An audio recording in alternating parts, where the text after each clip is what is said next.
Dragi učeniče, dobrodošao na sat hrvatskog jezika. Na naše zajedničko putovanje na kojem ćemo saznati važne pojedinosti o počecima hrvatske pismenosti. Danas je s tobom učiteljica Anita. Želim ti da se osjećaš dobro, pažljivo slušaj i na kraju riješi zadatak koji ću ti zadati. Kada kažemo počeci hrvatske pismenosti, vjerojatno si svjestan da ćemo se vratiti u daleku prošlost, točnije u 7. stoljeće. Prije no što počnemo, daću ti jedan savjet, važan savjet.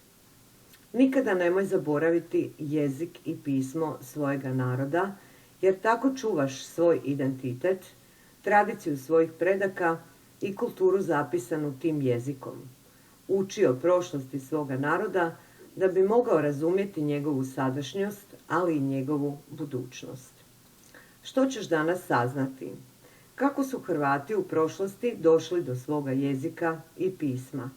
Koji su put morali prijeći da bismo danas imali svoj jezik i pismo?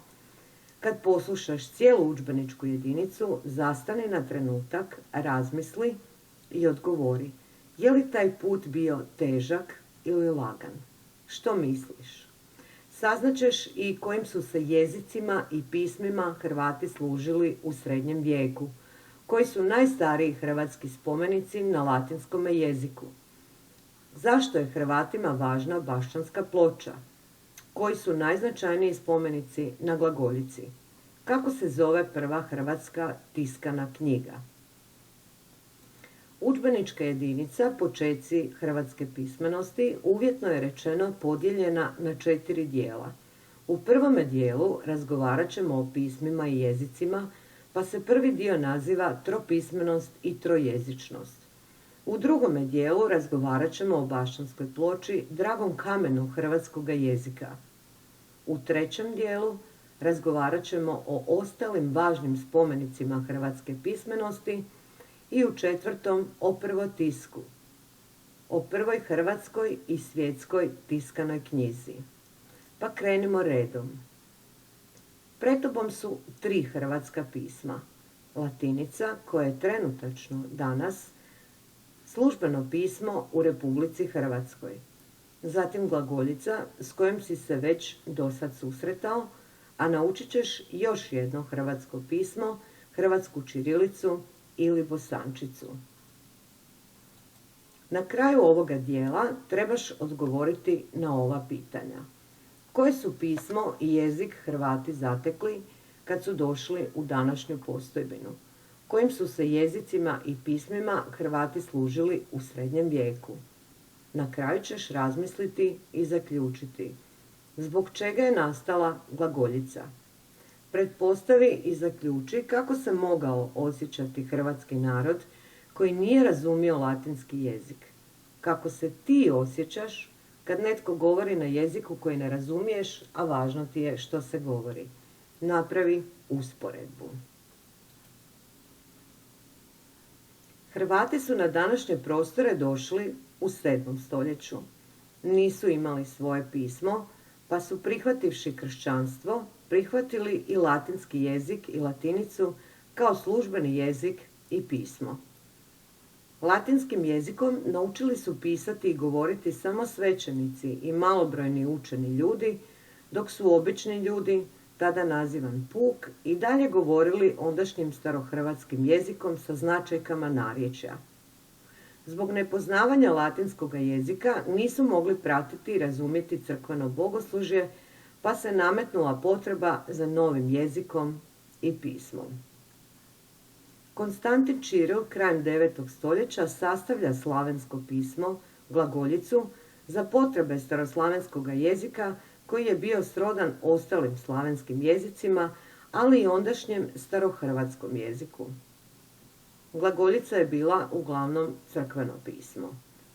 Međutim, upotrebljavala se i kao pismo administrativnih dokumenata, ugovora i nekih javnih isprava. 2 su tipa glagoljice, obla i uglata. Ćirilov obli tip glagoljice Hrvati su prilagodili u svoj posebni uglati tip glagoljice i njega ću ti pokazati na sljedećem slajdu.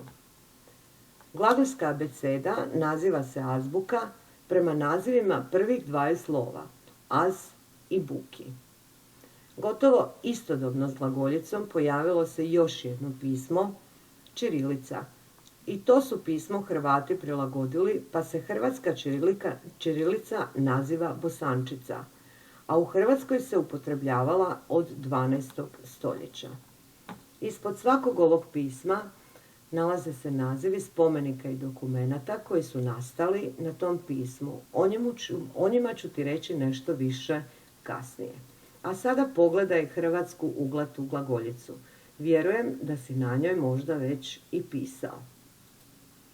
Hrvati su u srednjem vijeku govorili latinskim, staroslavenskim i hrvatskim jezikom. Zaključak je: hrvatska srednjovjekovna kultura bila je tropismena i trojezična, jer su tekstovi pisani latinicom, glagoljicom i ćirilicom, a ostvarivala se na latinskom, staroslavenskom i hrvatskom jeziku. Najstariji spomenici. Kada dođeš na kraj ovoga dijela, trebaš odgovoriti na ova pitanja. Koji su najstariji spomenici hrvatske pismenosti i kada su nastali? Provedi malo istraživanje i donesi zaključak. Tko su bili Trpimir i Branimir i zbog čega se njihova imena povezuju uz najstarije spomenike? Najstariji spomenici su Trpimirov i Branimirov natpis. Trpimirov natpis datira iz 852. godine i najstariji je spomenik naše pismenosti na latinskom jeziku i latinici. Otkriven je u mjestu Riženice kod Klisa. Na spomeniku je uklesana rečenica koja na hrvatskom jeziku glasi: za kneza Trpimira. Branimirov natpis datira iz 888. godine. Tu ćeš godinu lako zapamtiti. Otkriven je u 3 dijela, gotovo 1000 godina poslije svoga nastanka u Gornjem Muću kraj Splita. Kao i Trpimirov natpis, pisan je latinskim jezikom i latinicom. Bašćanska ploča. Mnogi je nazivaju dragim kamenom hrvatskoga jezika. Vjerojatno si se već susreo s bašćanskom pločom i neki su ti podaci o njoj poznati. Ali kada dođeš na kraj ovoga dijela, trebaš odgovoriti na ova pitanja. Tko je napisao bašćansku ploču? Kad je nastala bašćanska ploča? Gdje je pronađena? Što je sadržaj bašćanske ploče, te koja je njezina povijesna, jezična i pravna vrijednost?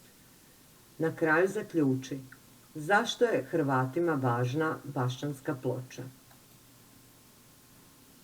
Ovaj smiješni lik koji nas prati kroz cijelo izlaganje mogao bi biti opat Držiha.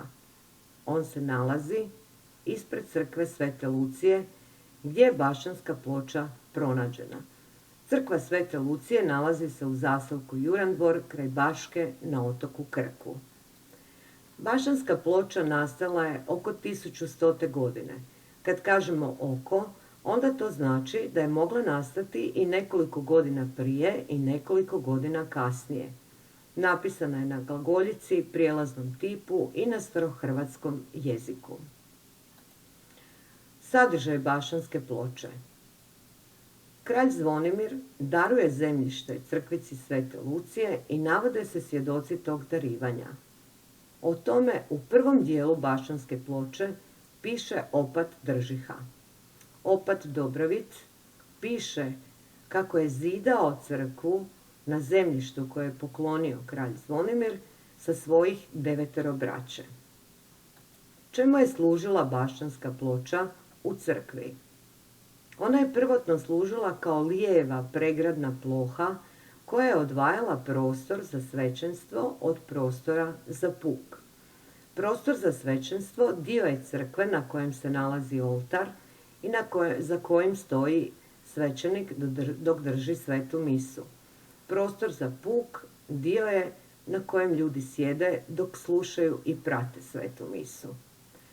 Bašćanska ploča ima trostruku vrijednost. Ona je jezični, povijesni i pravni dokument. Jezični je dokument zato što je to prvi hrvatski cjeloviti tekst. Kad kažemo cjeloviti, onda se podrazumijeva da razumijemo sadržaj onoga što je na njoj zapisano. Kada kažemo da je povijesni dokument, tada znamo da je prvi puta zapisano hrvatsko ime na hrvatskom jeziku na Bašćanskoj ploči, a to je ime kralja Zvonimira. Kada kažemo da je pravni dokument, tada govorimo o njoj kao o darovnici.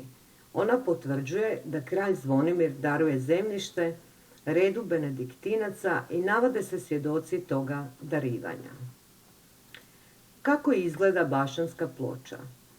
Visine 99 cm, širine 197 cm.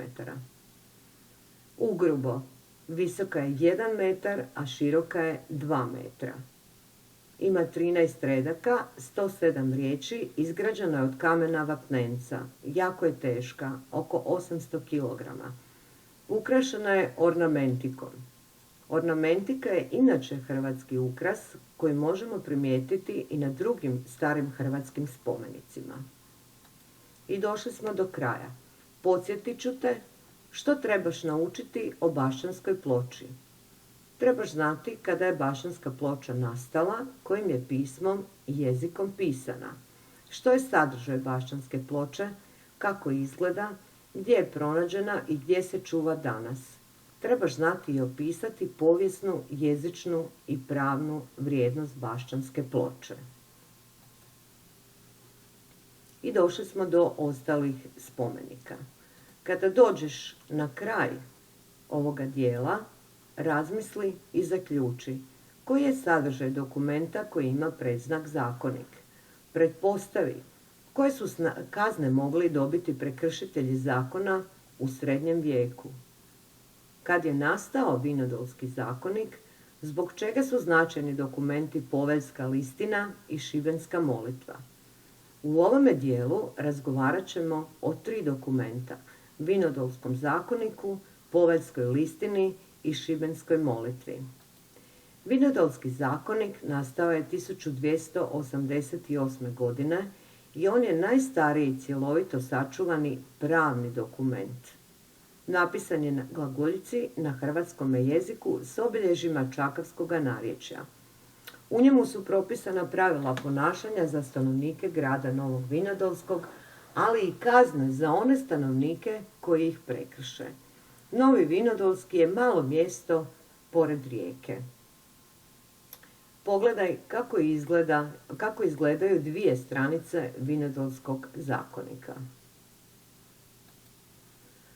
Poveljska listina nastala je 1250. godine i jedan je od najstarijih rukopisnih spomenika. Rukopisnik znači da je rukom pisana, hrvatskom ćirilicom ili bosančicom. Šibenska molitva ili pohvala Gospi nastala je oko 1347. godine, a jedan je od prvih sačuvanih hrvatskih književnih pjesničkih tekstova. Napisana je na latinici hrvatskim jezikom.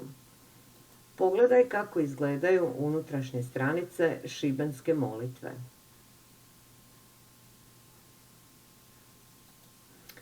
I dolazimo do prve tiskane knjige. Na kraju ovoga dijela odgovori na ova pitanja. Koje je revolucionarno otkriće knjigu učinilo dostupnom većem broju ljudi? Koja je prva tiskana knjiga u svijetu? Koja je prva hrvatska tiskana knjiga? Provedi ponovno malo istraživanje i izračunaj koliko je godina proteklo od prve tiskane knjige u svijetu i prve hrvatske tiskane knjige. Prvi tiskarski stroj. Pogledaj kako je izgledao. Prvi tiskarski stroj koji je izumio Johannes Gutenberg knjigu je učinio dostupnom širem krugu ljudi. Prije su se knjige prepisivale rukom i dostupnost takvih knjiga bila je vrlo mala. Njih su čitali samo učeni ljudi i svećenici. Kad su se knjige počele tiskati, postale su dostupne širem krugu ljudi i ljudi su ih počeli čitati. Prva tiskana knjiga u svijetu bila je Biblija i ona je nastala 1455. godine. Pogledaj kolika je bila. Debela, s velikim brojem stranica i teška. Prva hrvatska tiskana knjiga je Misal po zakonu Rimskoga dvora iz 1483. godine.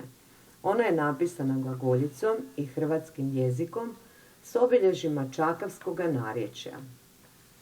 Pogledaj kako je izgledao Misal po zakonu Rimskoga dvora, unutrašnje stranice. Knjiga je tiskana u dvije boje, crnoj i crvenoj. Ukrašena je sličicama i inicijalnim slovima. Inicijalna slova nalaze se na početku ulomka i njihova je funkcija da ukrašavaju knjigu. Sve knjige koje su tiskane prije 1501. godine smatraju se izuzetno vrijednima i nazivaju se inkunabule ili prvotisak. I došli smo do kraja udžbeničke jedinice počeci hrvatske pismenosti. Ovdje su najvažniji spomenici hrvatske pismenosti. Na ovoj lenti vremena pokušaj zapamtiti, dobro ju prouči i pokušaj zapamtiti sve nazive spomenika hrvatske pismenosti i godine kada su nastali. I za kraj pripremila sam ti jedan mali zadatak. Razmisli o svemu što si danas naučio, odnosno naučila. Nacrtaj rukom umnu mapu sa središnjim pojmom počeci hrvatske pismenosti. Podsjetit ću te, umna mapa je tvoja individualna šarena slika koja ima središnji pojam za koji se obično uzima naslov. Podpojmovi mogu biti naši dijelovi udžbeničke jedinice počeci hrvatske pismenosti, a to su tropismenost i trojezičnost, Bašćanska ploča, ostali spomenici hrvatske pismenosti i prvotisak. Želim ti mnogo uspjeha u crtanju mape. Do nekog novog puta i susreta srdačno te pozdravljam.